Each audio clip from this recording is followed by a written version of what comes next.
संबंधित एक क्वेश्चन पूछा गया था कि HYV बीज से संबंधित होगा, तो इसका सही आंसर होगा ए। क्या सही आंसर हो जाएगा? High yield variety. Next question की तरफ चलते हैं। नेक्स्ट क्वेश्चन लिखा हुआ है, यह सुनिश्चित करने के लिए कि जीएसटी का लाभ उपभोक्ता तक पहुंचाया जाए, सरकार ने राष्ट्रीय मुनाफाखोरी रोधी प्राधिकरण नेशनल एंटी प्रॉफिटिंग अथॉरिटी की स्थापना की, लेकिन 1 दिसंबर 2022 से ये जीएसटी के लिए कौन काम करेगा? तो इसका सही आंसर हो जाएगा बी। इसका सही आंसर होगा बी। नेक्स्ट क्वेश्चन की तरफ चलते हैं। अगला प्रश्न यहाँ पर आपके स्क्रीन पर है।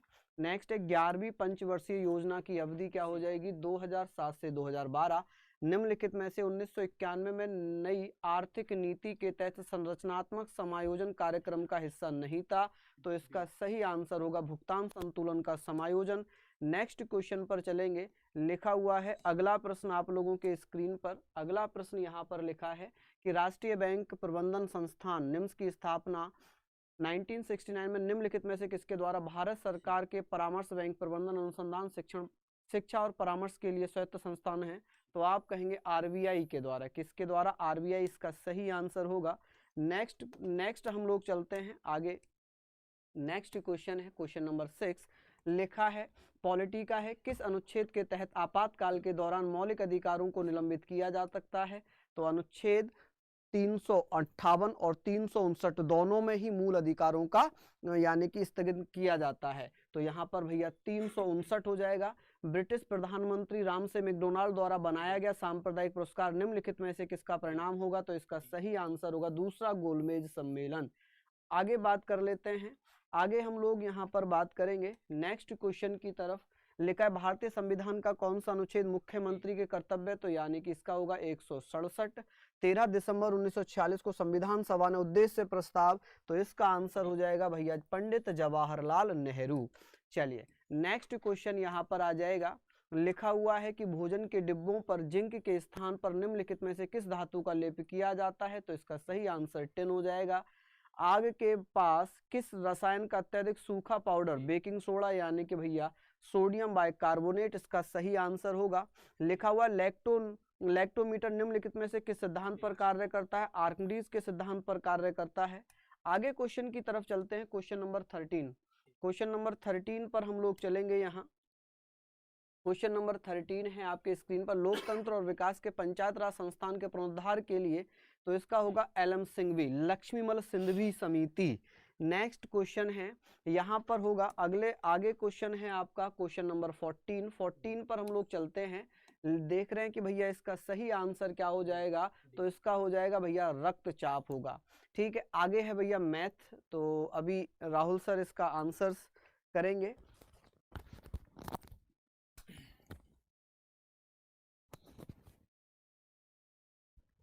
प्यारे दोस्त नमस्कार। तो पेपर का सबसे पहले अब तो खैर क्या ही हम मतलब पूरा एनालिसिस करूं, पर मैं यही कहूंगा कि भाई पेपर में कुछ भी ऐसा नहीं पूछा गया है, इस वाली शिफ्ट में तो कुछ भी ऐसा नहीं पूछा गया है जो आने लायक हो। मतलब हवा खराब कर दी पूरे पेपर ने।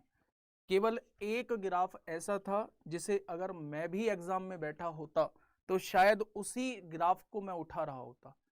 अगर अगले आगे के 3 ग्राफ की बात करूं तो बच्चे बहुत टाइम टेकिंग थे। मतलब कहीं कोई मतलब कौन से ग्रह से पेपर उठा के लाए हैं पता ही नहीं चल रहा है कुछ। तो बेहद हार्ड था, लेकिन फिर भी आंसर की हम लोग प्रोवाइड कर देते हैं। ठीक है दोस्त, तो एक बार अगर मैं आप लोगों को बताऊं कहां से है क्वेश्चन शुरू, 15 से। अगर मैं 15 क्वेश्चन की बात करूं तो मेरे दोस्त एक बार मैच कर लीजिए, जो भी आप करके आए हैं उन क्वेश्चंस को मैच कर लीजिए। डीआई तो इन्होंने बेहिसाब खतरनाक पूछी है।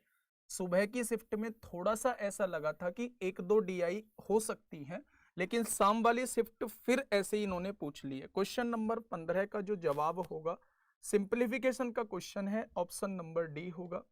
क्वेश्चन नंबर 16 का जवाब जो होगा वो मेरे दोस्त परसेंटेज से क्वेश्चन है, ऑप्शन नंबर सी होगा। क्वेश्चन नंबर 17 का जो जवाब होगा वो इकाई का अंक नंबर सिस्टम से क्वेश्चन है। ये तीनों क्वेश्चन आसान है, ऑप्शन नंबर डी हो जाएगा। क्वेश्चन नंबर आगे की बात करूं 18 हमारे मतलब का नहीं है, 18 अजीत सर अपने आप देखेंगे। 18 का आंसर बता देता हूं, ऑप्शन नंबर सी है, मरकरी यानी पारा इस क्वेश्चन का जवाब हो जाएगा। अगर मैं 19 की बात करता हूं, 19 फिर से अपने मतलब का मामला है, 19 फिर से अपने मतलब का मामला है। थोड़ा सा पेचीदा क्वेश्चन जब हम एग्जाम हॉल में बैठे होते हैं तो प्रेशर के हिसाब से जो है वो बहुत ज्यादा पेचीदा क्वेश्चन। क्वेश्चन नंबर 19 का सही जवाब ऑप्शन नंबर डी हो जाएगा। यहां पे देखेंगे बेटा क्वेश्चन नंबर 20 का, ये नंबर सिस्टम से क्वेश्चन है, ऑप्शन नंबर सी हो जाएगा। तो ये 5 क्वेश्चन थे अर्थमेटिक के। भाई मतलब क्या ही कहूं अब इनको, है ना, इन्होंने कहां से पेपर उठाया है, कौन बैठाया है पेपर बनाने के लिए, कुछ कहा नहीं जा सकता। यूपी ट्रिपल एस सी नहीं रही। अब की चारों शिफ्टों को देख के यूपी ट्रिपल एस सी नहीं रही। इस संस्था का नाम तो और कुछ ही रख देना चाहिए। पेपर के मामले में तो सबकी हवा खराब कर दी। और आप ये मत सोचना कि टॉपर जो होगा इसमें बहुत अच्छा स्कोर कर देगा, कोई स्कोर अच्छा नहीं करेगा बच्चे। जितने आप लोग करके आए हो सब उतना ही स्कोर करेंगे। हर एक व्यक्ति, एक सिंगल व्यक्ति ऐसा नहीं है जो ये कहे कि उसका पेपर जो है वो अच्छा गया है। एक सिंगल व्यक्ति ये नहीं है, सिंगल व्यक्ति क्या, सिंगल टीचर नहीं है जो ये कह दे कि पेपर का लेवल जो है वो थोड़ा सा डाउन है। ठीक है भाई, चलिए आगे का जो कंटिन्यू करेंगे, आगे के पर्यायवाची है यानी हिंदी वाले सर, नीरज सर आगे का कंटिन्यू करेंगे।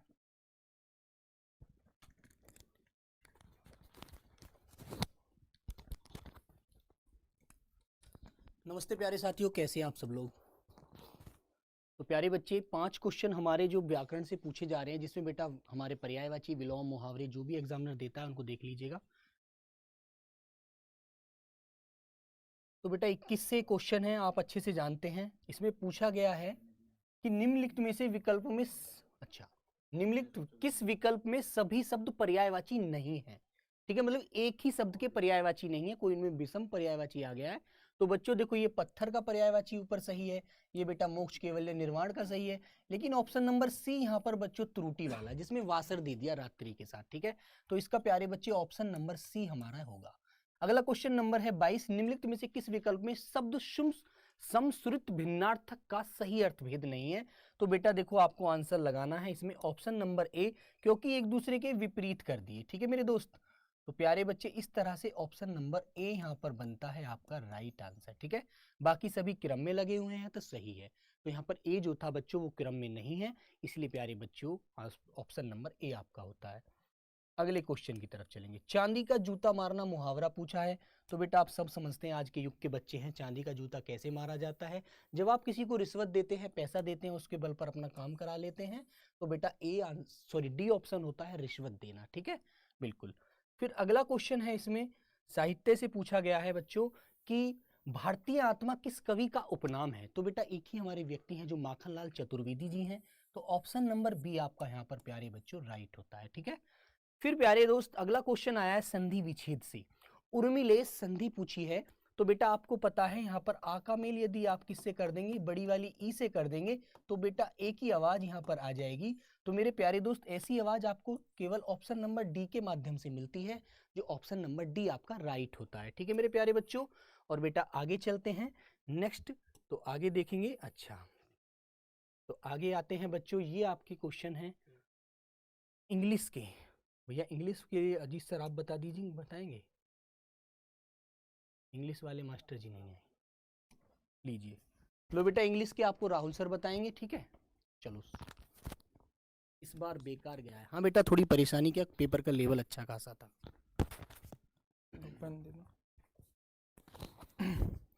तो ये 26 क्वेश्चन से जो स्टार्ट होते हैं आप लोगों के इंग्लिश का होता है। तो इंग्लिश में सबसे पहले सिनोनिम पूछा है, डिस्पैरेजिंग का सिनोनिम पूछा है। तो इसका जो हो जाएगा वो हो जाएगा बेटा बेलिटलिंग। तो ए ऑप्शन इस क्वेश्चन का बिल्कुल सही जवाब हो जाएगा, belittling is the correct answer. Question number 27 का वन वर्ड सब्सटीट्यूशन पूछा है, तो इसका हो जाएगा ए ऑप्शन हो जाएगा। क्वेश्चन नंबर 28 का फिल इन द ब्लैंक्स है, तो इसमें A option of is the correct answer. अब नीचे जो दिया है वो पैसेज आप लोगों को दिया हुआ है। तो अगर 29 की बात करता हूँ, पैसेज में, तो ए ऑप्शन हो जाएगा children may live with their parents even after 18। Question number 30 की बात करता हूँ, तो इसमें जो होगा 18 is the correct answer. 5 question ये जो थे आप लोगों के इंग्लिश के थे। अब आगे का जो पोर्शन है वो रीजनिंग का पोर्शन है। रीजनिंग का पोर्शन अगर 31 की बात करूं मैं, 31 की बात करूं तो इसका बी ऑप्शन बिल्कुल सही जवाब हो जाएगा, निर्धारित नहीं किया जा सकता। अगर क्वेश्चन नंबर 32 की बात अगर मैं करता हूं कि 32 का क्या हो जाएगा जवाब, तो ऑप्शन नंबर बी ही इसका बिल्कुल सही जवाब हो जाएगा। अगर 33 यानी क्लॉक का पूछा गया है, क्लॉक भी पूछ लिया है, तो 33 का जो जवाब हो जाएगा वो ए ऑप्शन 12:48 हो जाएगा। और 34 अगर डिक्शनरी का क्वेश्चन आपके सामने आया है तो 34 का हो जाएगा डी ऑप्शन हो जाएगा इसका बिल्कुल सही जवाब।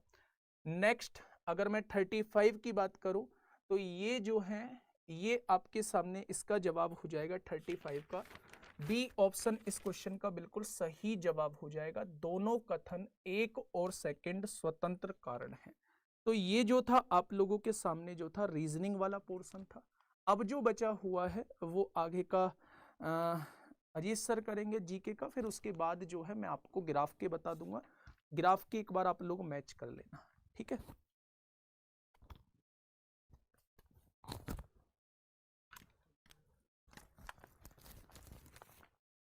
देखिए अगर हम बात करते हैं, अगर मैं यहाँ पर बात करता हूँ, इसको थोड़ा सा मैं जूम कर लेता हूँ, जूम कर लेते हैं। यहाँ पर लिखा हुआ है कि हाल में भारत और निम्नलिखित में से किस देश के नेताओं ने जलवायु महत्वाकांक्षी डीकार्बोनाइजेशन और स्वच्छ ऊर्जा पर सहयोग बढ़ाने और पार्टियों के UNFCCC सम्मेलन के 28वें सत्र का अगर बात करेंगे तो ये कहाँ पर हुआ है, UAE में हुआ है। नेक्स्ट क्वेश्चन आपका आ जाता है, अगला क्वेश्चन है आप लोगों का, इसका सही आंसर क्या होगा। यहाँ पर नेक्स्ट क्वेश्चन आप लोगों के स्क्रीन पर है कि ENP 2020 समारोह के तीसरे वर्ष के अवसर पर विशेषता, और इसका सही आंसर हो जाएगा सी। इसका सही आंसर हो जाएगा भैया ISLRTC। नेक्स्ट क्वेश्चन की तरफ चलते हैं। लिखा हुआ है नेक्स्ट क्वेश्चन कि हाल में राष्ट्रीय बाल अधिकार संरक्षण आयोग ने बाल देखभाल संस्थान की वास्तविक समय में निगरानी के निर्बाध निरीक्षण के लिए निम्नलिखित में से कौन सी एप्लीकेशन लॉन्च की है, तो ये हो जाएगी मैसी, MASI इसका सही आंसर होगा। आगे हम लोग बात कर लेते हैं, नेक्स्ट क्वेश्चन की तरफ चलते हैं। नेक्स्ट क्वेश्चन आप लोगों का है कि भैया लिखा है गुइलेन वेरी सिंड्रोम, तो ये पेरू में कहां पर हुआ है, ये पेरू इसका सही आंसर होगा। भारत के निम्नलिखित में से किस रेलवे स्टेशन को, तो इसका वायकुला होगा। और ये वायकुला आप लोग कंफ्यूज हो गए होंगे, इंग्लिश में तो हम इसको वायकुला ही बोलते हैं और हिंदी में इसको वायकुला बोलते हैं, खा होगा, तो यहाँ पर कंफ्यूज होने की आवश्यकता नहीं है। नेक्स्ट क्वेश्चन है आप लोगों के स्क्रीन पर, आगे की तरफ चलते हैं। 41वां क्वेश्चन नंबर आपके सामने है, इसका आंसर क्या होगा भैया, तो यहाँ पर हम बात करेंगे भारत सरकार ने 2030 तक ऊर्जा मिश्रण में हिस्सेदारी प्राकृतिक गैस का 15% बढ़ाने का लक्ष्य रखा है। निम्नलिखित में से किसने हाल में भारत प्रशिक्षुता पारिस्थितिकी तंत्र को मजबूत करने के लिए NAPS national apprentice programme scheme direct benefit transfer launch की है, तो धर्मेंद्र प्रधान जी ने लॉन्च की है। किसने, धर्मेंद्र प्रधान जी ने लॉन्च की है। नेक्स्ट क्वेश्चन आप लोगों के स्क्रीन पर है 43। अगर हम बात करेंगे सर इसका क्या आंसर है, संयुक्त राज्य अमेरिका ने निम्नलिखित में से किस राज्य ने अक्टूबर महीने को हिंदू विरासत माह घोषित किया, जॉर्जिया ने किया है। हाल में निम्नलिखित में से किस देश ने घोस्ट शार्क नामक एक रोबोट अंडर सी वारफेयर बनाया है, तो ऑस्ट्रेलिया ने बनाया है। आगे चल लेते हैं भाई, इससे आगे चलते हैं हम लोग, यहाँ पर हम लोग चर्चा करेंगे नेक्स्ट क्वेश्चन की तरफ। सह्याद्री पर्वत श्रृंखला में स्थित लोकप्रिय पहाड़ी किले का नाम बताएं जिसे द ईगल नेस्ट के नाम से जानते हैं, तोरण किला होगा इसका सही आंसर। ठीक है जी, आगे हम लोग चल लेते हैं, आगे चलते हैं नेक्स्ट क्वेश्चन की तरफ। नेक्स्ट क्वेश्चन है, हाल में नागरिक उड्डयन मंत्री श्री ज्योतिरादित्य सिंधिया ने उकेला हवाई अड्डे का उद्घाटन किया। भारत के निम्नलिखित में से किस राज्य में उड़ान योजना के तहत एक क्षेत्रीय हवाई अड्डा बना है, तो ये हो जाएगा ओडिशा इसका सही आंसर। नेक्स्ट क्वेश्चन की तरफ चलेंगे, आगे हम लोग चल लेते हैं। नेक्स्ट क्वेश्चन है आप लोगों के स्क्रीन पर, लिखा हुआ है भैया यहाँ पर नीति शास्त्र राजनीति के तत्व, जिसमें कौटिल्य के अर्थशास्त्र का प्रारंभिक मूल पाठ शामिल है, निम्नलिखित में से किसके द्वारा लिखा गया था, तो इसका सही आंसर नीति सार की बात हो रही है। राजनीतिक तत्व विष्णुगुप्त, जिसको हम कौटिल्य ही कहते हैं, विष्णुगुप्त हम कौटिल्य ही। चलिए, निम्नलिखित में से कौन सा दिन हर साल अंतरराष्ट्रीय प्राकृतिक आपदा जोखिम न्यूनीकरण दिवस के रूप में मनाया जाता है? तो ये हो जाएगा 13 अक्टूबर। क्या हो जाएगा? 13 अक्टूबर। अब बात आती है यहाँ पर, हम यहाँ पर अगर बात करते हैं तो इसका सही आंसर क्या होगा?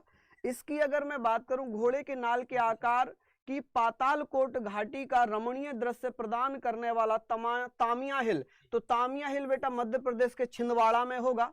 नेक्स्ट क्वेश्चन यहाँ पर है, अगला प्रश्न यहाँ पर आपके स्क्रीन पर होगा क्वेश्चन नंबर 50। क्वेश्चन नंबर 50 है कि निम्नलिखित में से किस वर्ष में भारत आसियान का, इसमें बहुत सारे बच्चे कंफ्यूज हो गए, 1992 लगा कर आए, जबकि 1992 नहीं होगा, 1995 होगा, क्योंकि 1992 में आमंत्रण आया था और 1995 में भारत ने इसकी सदस्यता ली थी। ठीक है जी, चलिए। और एक क्वेश्चन यहां पर था, एक क्वेश्चन है यहां, इसका आंसर की अगर मैं बात करूं ना, नीति सार 47 का, तो इसका कामंदक हो जाएगा, विष्णुगुप्त नहीं होगा, क्योंकि विष्णुगुप्त तो कौटिल्य का ही प्राचीन यानी कि मूल नाम है, बचपन का नाम है। ठीक है, तो नीति सार के लेखक कौन होंगे? कामंदक हो जाएंगे। कौन हो जाएंगे? कामंदक हो जाएंगे। ठीक है, चलिए करेक्शन कर लेना बच्चों उसमें। क्वेश्चन नंबर 51 की अगर बात करते हैं, क्वेश्चन नंबर 51 है कि तेंजिंग नॉर्वे राष्ट्रीय साहसिक पुरस्कार भूमि समुद्र वायु पर साहसिक कार्य के क्षेत्र में उत्कृष्ट उपलब्धि के लिए सर्वोच्च राष्ट्र सम्मान है। तो इसमें 15 लाख रुपए दिया जाता है। कितना? 15 लाख रुपए दिया जाता है। नेक्स्ट क्वेश्चन की तरफ चलते हैं। अगला प्रश्न है, अगला क्वेश्चन आप लोगों के स्क्रीन पर यहां पर हम लोग चर्चा करेंगे, इसका आंसर बताइएगा। कि लिखा है, झोटी चिता और मुरुजा फर्श और दीवारों पर सुंदर पैटर्न बनाने की सफेद कला यह भारत के निम्नलिखित में से किस राज्य की होगी? तो ये ओडिशा का हो जाएगा।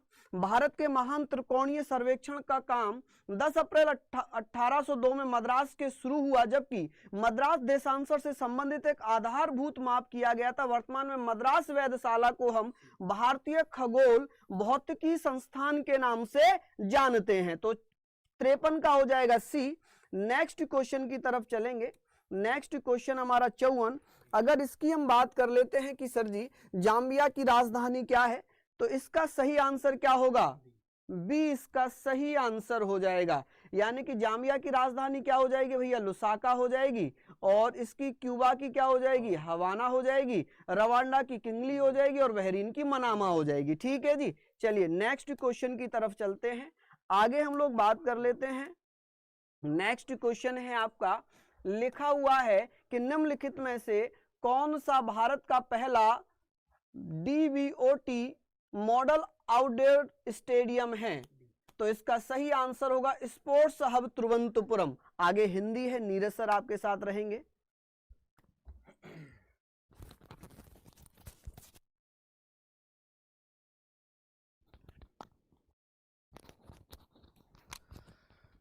तो बच्चों आपके 10 क्वेश्चन आते हैं जो बेटा गद्यांश से आते हैं, देख लीजिएगा। पहला क्वेश्चन, इसको गद्यांश को तो पढ़ने की आवश्यकता है नहीं यहाँ पर इस समय, ये तो आपने पढ़ ही लिया होगा पेपर में, आंसर देख लीजिएगा। तो बच्चों इसमें क्वेश्चन था कि भीष्म पितामह को क्षमा क्यों नहीं किया गया था, है ना। तो बच्चों आपने पढ़ा था कि कौरवों की सभा हो रही थी, इसमें द्रौपदी का बच्चों चीरहरण हो रहा था, तो उसको देखकर बच्चों मौन धारण किया था उन्होंने। तो उसी को लेकर के यहाँ पर बच्चों ऑप्शन नंबर डी हमारा बिल्कुल राइट होता है। ठीक है, तो अगला क्वेश्चन नंबर आता है बेटा 57। इसको देखेंगे, इसमें क्या कहा गया है, लेखक को किस यथार्थ बोध से राहत मिली थी? तो बेटा लेखक भीष्म नहीं थे और उनसे अवस्था में ज्ञान की में प्रतिभा में बहुत आगे, बहुत से ज्ञानी गुणी लोग भरे पड़े थे, उन्हें भविष्य नामक तदुपरांत जंतु से डरना चाहिए था। ठीक है, तो प्यारे बच्चे ऑप्शन नंबर क्या है इसमें हमारा? ए आंसर बिल्कुल राइट है। ठीक है दोस्तों, अगला क्वेश्चन आता है 3 में ना 13 में। तो बेटा इसके लिए आप सब जानते हैं, तो बड़ी बेसिक सी बेटे बात होती है कि 3 में ना 13 में जिसकी गिनती कहीं भी नहीं होती। ठीक है बच्चों, किसी भी गिनती में न आना, तो ऑप्शन नंबर 58 का बेटा ए आंसर होता है आपका राइट। फिर आता है 59, भर्त्सना का क्या तात्पर्य है, क्या आशय है, क्या मतलब है? तो दोस्तों इसका मतलब होता है निंदा या तिरस्कार। ऑप्शन नंबर डी आपका यहाँ राइट है। ठीक है बच्चों, फिर बेटा क्वेश्चन नंबर 60 आपके सामने है, जिसको आप देखेंगे, लेखक की परेशानी का क्या कारण था? तो लेखक की परेशानी का कारण आप जानेंगे बच्चों। इसका कारण था लेखक और उनके जैसे साहित्यकारों को बच्चों भविष्य कभी क्षमा नहीं करेगा, जैसे भीष्म को आज तक क्षमा नहीं किया गया। तो प्यारे बच्चे ऑप्शन नंबर डी इसका बिल्कुल राइट होता है। ठीक है मेरे प्यारे दोस्तों, आगे चलते हैं। तो बेटा 60 का डी आंसर आपका यहाँ राइट हो जाता है। आइए फिर अगला पैराग्राफ, एक और पैराग्राफ है, इसको और देख लेंगे बच्चों। राष्ट्र से संबंधित पैराग्राफ था। आइएगा, देखो बच्चों, ये कहता है राष्ट्र केवल, बेटा इसको पढ़ने की आवश्यकता नहीं, इसमें क्या आ गया, एक जागरूक नागरिक के रूप में हमारा क्या कर्तव्य होना चाहिए।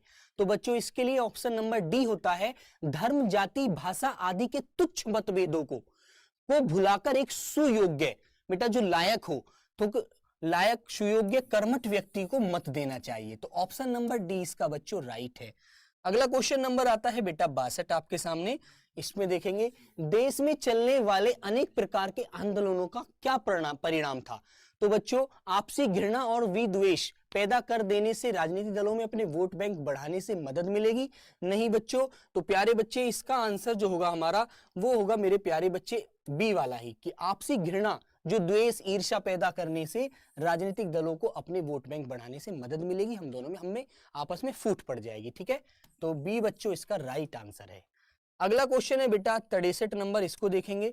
इसमें क्या कहा गया है कि राष्ट्र सांस्कृतिक और विरासत क्रम से कौन सी व्याकरणिक इकाई है।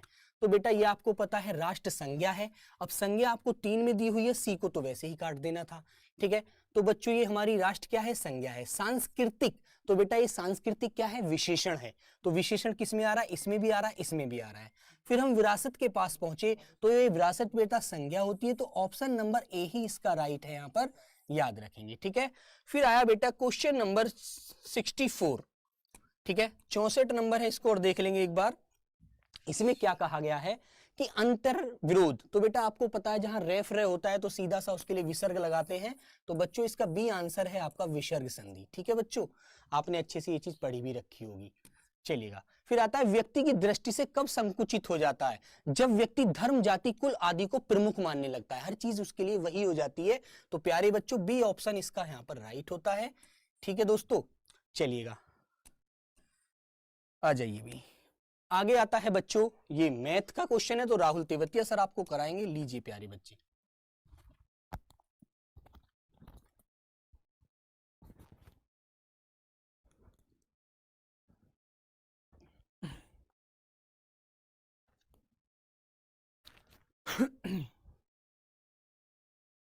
बच्चे मतलब मैं इतनी देर से बैठा हुआ था, आप लोगों के कमेंट भी देख रहा हूँ। मतलब मैं कह सकता हूँ कि 99% बच्चों के कमेंट हैं, परेशान हैं 99% बच्चे। और बच्चे ही परेशान नहीं हैं, हर कोई परेशान है, हम भी परेशान हैं कि उस लेवल का नहीं पूछा गया है जिस लेवल का पूछा जाना चाहिए था, जिस लेवल का हम लोगों ने पढ़ाया है। तो इस चीज़ को लेकर हम भी परेशान हैं, लेकिन अब कर ही क्या सकते हैं दोस्त। वो पूछा गया है तो सबके लिए ही ऐसा पूछा गया है दोस्त, तो उसके लिए आप अपना मन को परेशान मत करिए। और बहुत सारे एग्ज़ाम हैं, एक एग्ज़ाम से ही हताश होने की ज़रूरत नहीं है। मैं ये भी मानता हूँ कि पता नहीं कैसे कैसे हम लोग एग्ज़ाम देने जाते हैं, कितनी दिक्कतें झेलने के बाद हम लोग एग्ज़ाम देने जाते हैं। और अगर इस तरीके की हम लोगों को चीज़ें मिलती हैं तो फिर मन तो परेशान होता ही है। मैं आपकी इस परेशानी को समझ सकता हूँ, लेकिन फिर भी आप थोड़ा सा भूल के चीज़ों पे आगे काम करिए और बेटर अपनी चीज़ें बनाइए दोस्त, जरूर सफल होंगे और बढ़िया तरीके से सफल होंगे। ठीक है भाई, चलिए अब देखिए मेरे दोस्त, ये क्वेश्चन आप लोगों के सामने है। ये क्वेश्चन आप लोगों के सामने है। ये जो है बच्चे पेपर का तो प्रेशर ही अलग होता है। अब मैं आपके सामने आंसर की बता रहा हूँ, सॉल्व करके आंसर की बता रहा हूँ, तो वो अलग चीज़ है। पेपर हॉल में अलग चीज़ होता है प्रेशर, और घर पे बैठ के अलग चीज़ होता है। हो सकता है मुझे लगने लगे कि थोड़ा आसान है, लेकिन दोस्त पेपर हॉल में मैं समझ सकता हूँ कि पेपर हॉल में इन क्वेश्चंस को देख के हर एक स्टूडेंट के दिल पर क्या बीती होगी वो मैं समझ सकता हूँ। चलिए देखते हैं एक बार। क्वेश्चन नंबर 66 का आंसर जो है वो डी ऑप्शन है। 86 सेकेंड इसका बिल्कुल सही जवाब हो जाएगा। क्वेश्चन नंबर 67 की अगर मैं बात करता हूँ तो इसका जो आंसर हो जाएगा वो 9.78 सेकेंड हो जाएगा। नेक्स्ट अगर क्वेश्चन नंबर 68 की तरफ हम लोग चलते हैं तो 68 का जो जवाब हो जाएगा मेरे दोस्त वो ऑप्शन नंबर बी 5 to 9.2 हो जाएगा। अगर मैं 69 क्वेश्चन की तरफ चलता हूं मेरे साथी तो 69 का डी ऑप्शन 5.96 हो जाएगा। नेक्स्ट अगर 70 की तरफ हम लोग चलते हैं तो 70 का जो आंसर होगा वो 9.82 सेकेंड हो जाएगा। ठीक है भाई, आगे बढ़ते हैं। अगर मैं अगले क्वेश्चंस की तरफ चलूं, अगले पाई चार्ट की तरफ मैं चलता हूं। पाई चार्ट आपसे पूछा गया है, तो क्वेश्चन नंबर 71, क्वेश्चन नंबर 71 का जवाब क्या हो जाएगा भाई? क्वेश्चन नंबर 71 का जवाब हो जाएगा ऑप्शन नंबर ए, यानी कि 36% हो जाएगा। अगर क्वेश्चन नंबर 72 की बात करूं तो option number D, option number D 18 सही 11/48 इस क्वेश्चन का जवाब हो जाएगा। क्वेश्चन नंबर 73 की अगर मैं बात करता हूं मेरे दोस्त, क्वेश्चन नंबर 73 48.75 इस क्वेश्चन का जवाब हो जाएगा। क्वेश्चन नंबर 74 की अगर मैं बात करता हूं, क्वेश्चन नंबर 74 की अगर मैं बात करता हूं तो ऑप्शन नंबर सी इस क्वेश्चन का जवाब हो जाएगा। ठीक है, बहुत बढ़िया, आगे बढ़ते हैं। अगर मैं 75 की बात करता हूं, क्वेश्चन नंबर 75, तो इसका जो जवाब हो जाएगा वो ऑप्शन नंबर ए, यानी कि 500 मिलियन इस क्वेश्चन का बिल्कुल सही जवाब हो जाएगा। नेक्स्ट अगर मैं अगले करूं, जो मेरी ये टेबल था, टेबल का आप लोगों से पूछा गया है, तो 76 का जो बिल्कुल सही जवाब होगा ऑप्शन नंबर सी 16.98% हो जाएगा। अगर क्वेश्चन नंबर 77 की तरफ मैं चलता हूं तो 77 का जो जवाब होगा वो ऑप्शन नंबर डी 580.5 हो जाएगा। ठीक है, नेक्स्ट आगे बात करते हैं हम लोग। अगर मैं आगे बात करता हूं मेरे दोस्त, आगे बात करता हूं तो यहां पे अगर 78 क्वेश्चन की बात करता हूं तो 78 का जो जवाब होगा ऑप्शन नंबर बी होगा। 79 क्वेश्चन की अगर मैं बात करता हूं तो 79 का जो जवाब हो जाएगा वो 230 यानी ऑप्शन नंबर सी हो जाएगा। अगर 80 क्वेश्चन की बात करता हूं तो 80 क्वेश्चन का जो जवाब होगा वो ऑप्शन नंबर डी हो जाएगा, ऑप्शन नंबर डी हो जाएगा। ठीक है भाई, नेक्स्ट अगर मैं बात करता हूं, इस टेबल की बड़ी खतरनाक सी टेबल थी भाई, क्या तो दिया है क्या नहीं दिया है सच में। 81, 81 का जो बिल्कुल सही जवाब हो जाएगा, इस 81 का क्या हो जाएगा बिल्कुल सही जवाब? अगर मैं इसके सही जवाब की बात करूं तो 210 हो जाएगा। 82 का जो बिल्कुल सही जवाब हो जाएगा वो 12% हो जाएगा। नेक्स्ट अगर 83 की बात करते हैं हम लोग, तो 83 का जो बिल्कुल सही जवाब होगा वो 2672 इस क्वेश्चन का बिल्कुल सही जवाब हो जाएगा। ठीक है, अगर मैं 84 की बात करता हूं, 84 की बात करता हूं मेरे दोस्त, तो 84 में जो है वो बी ऑप्शन 1250 बिल्कुल सही जवाब हो जाएगा। अगर मैं 85 की बात करता हूं तो ऑप्शन नंबर ए 335 रेशो 435 इस क्वेश्चन का बिल्कुल सही जवाब हो जाएगा। आगे अगर बात करता हूं तो 85 आगे का जो कंटिन्यू करेंगे वो आपके अजीत सर कंटिन्यू करेंगे। मेरे दोस्त मैं आप लोगों को बता दूं कि आप लोगों का ग्राफ भी हो चुका है, मैथ भी हो चुका है और रीजनिंग भी हो चुकी है। आगे का जो कंटिन्यू करेंगे वो करेंगे अजीत सर। दोस्त परेशान होने की ज़रूरत नहीं है, बस मैं ये केवल आपको ये भरोसा दिला सकता हूँ कि आप इससे बिल्कुल भी ये मत सोचिए कि आप लोगों की तैयारी में कहीं कमी रह गई या आप लोगों ने कम पढ़ाई की है। बच्चे आप लोगों ने उसी स्तर की पढ़ाई की है जिस स्तर की एक टॉपर करता है या जिस स्तर की वो विद्यार्थी करता है जो पेपर को क्वालिफाई करेगा। इसमें आप लोगों की समस्या नहीं है, ना ऐसे पेपर की किसी एक सिंगल व्यक्ति को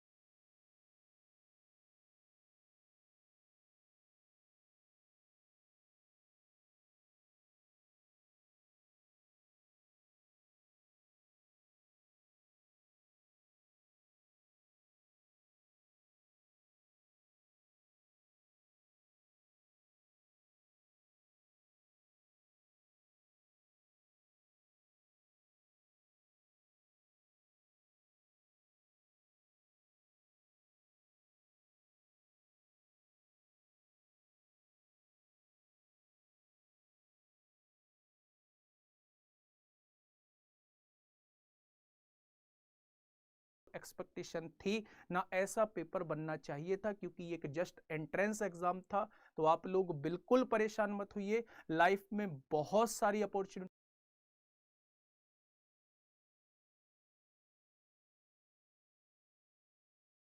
मिलेंगी और उन अपॉर्चुनिटी का एक बेहतरीन तरीके से लाभ उठाइए। ऐसा नहीं है एक एग्जाम के बाद हताश होने की जरूरत नहीं है, बहुत सारी दिक्कतों के बाद आप एग्जाम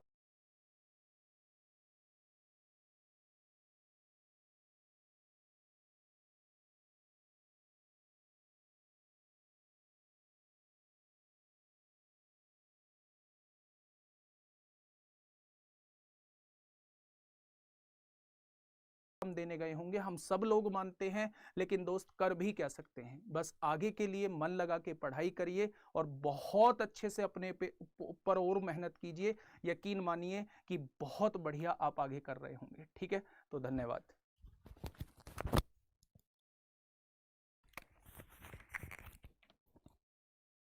बिल्कुल सही कहा राहुल सर ने अभी, क्योंकि पेपर काफ़ी टफ आया है। इसकी संभावनाएं ना तो हमें थी ना उम्मीद थी कि इस प्रकार का क्वेश्चन पूछा जाएगा। फिर भी कोई बात नहीं, अब जैसे पेपर आया है उसके आंसर की तो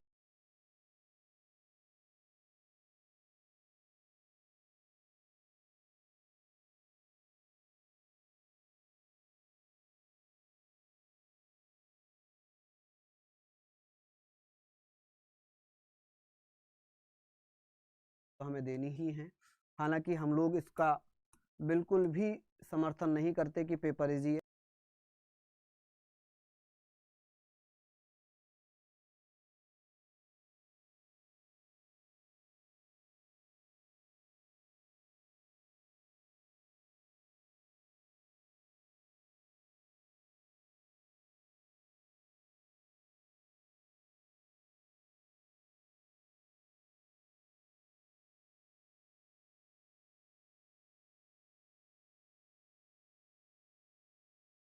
बिल्कुल भी इजी नहीं है, अच्छे खासे लेवल का क्वेश्चन है।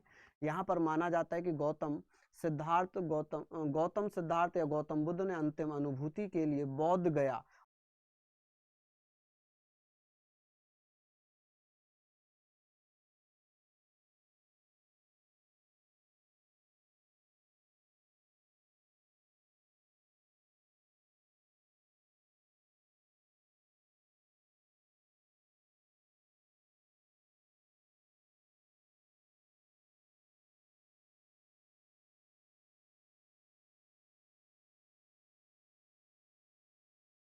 बौद्ध गया की गुफा जहाँ 6 साल तपस्या की थी, वो गुफा है डुंगेश्वरी गुफा। निम्नलिखित में से कौन सी हर्षवर्धन की पहली राजधानी थी? थानेश्वर। उसके बाद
कन्नौज अपनी राजधानी लेके गए।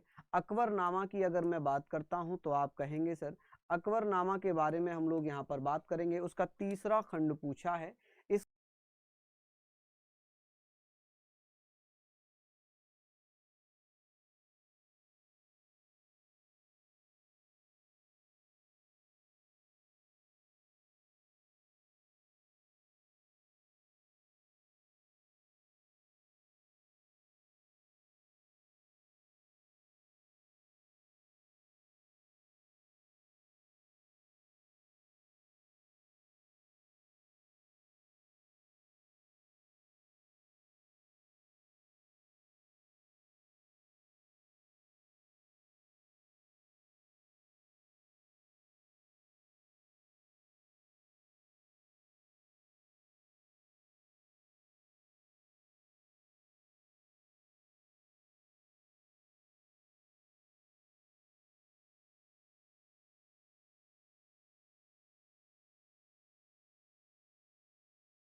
इसका तीसरा खंड पूछा है तो आप कहेंगे सर यहाँ पर आईने अकबरी तीसरा खंड है। भारत में स्थित किस हड़प्पा स्थल का हक्कारा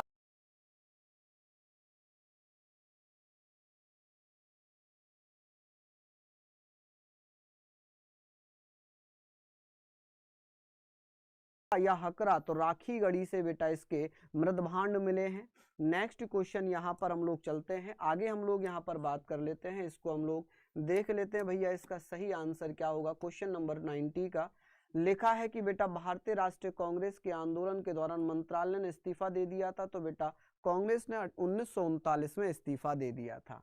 नेक्स्ट क्वेश्चन है कि भैया 1900 इसका क्या हो जाएगा 1939। यहाँ 1942 में विंस्टन चर्चिल ने गांधी और उसके समझौता करने के लिए स्टैफोर्ड क्रिप्स के नेतृत्व में क्रिप्स मिशन भेजा था। सुभाष चंद्र बोस ने 1944 में मोइरांग के आईएनएस या आईएनए में ध्वज फहराया था, तो मणिपुर में ध्वज फहराया था। नेक्स्ट क्वेश्चन आपके स्क्रीन पर होगा 93 की अगर मैं बात करता हूं तो आप कहेंगे सर लिखा है कि कौन सी